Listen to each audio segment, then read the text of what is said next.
Kristjan, räägi, mis tunne oli Margaretiga koos võttepäev veeta?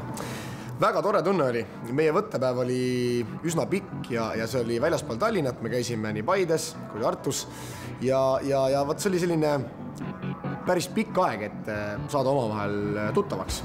Ja Margaret oli vapper.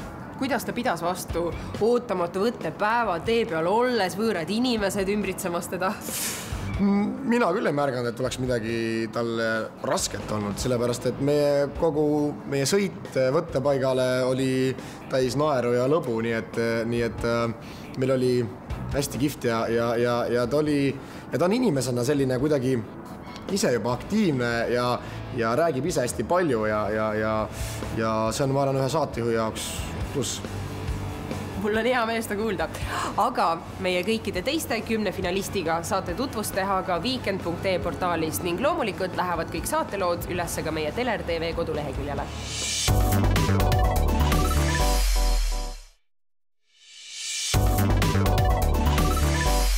Nüüd aga astub teie ette Teler TV kaassaatejuhi järgmine kandidaat, kelleks on Kristiine. Tema on nimelt Tallinna tüdruk ja on muuseas tegelenud ka ratsutamisega ja ka tema lugu räägib hobustest. Kristiine on muide olnud TV3-s töövarjuks, nii et vaatame, kas televisioonis töövarjuks olemine annab talle ka teatud eeliseid saatejuhina olemisel.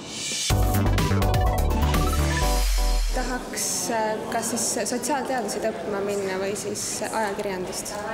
Sest ma arvan, et see on huvitav töö ja mulle väljakutse ka. Ma arvan, et inimestega suhtlemine on, et see hästi paljude erinevatega saab tuttavaks ja kohtuda.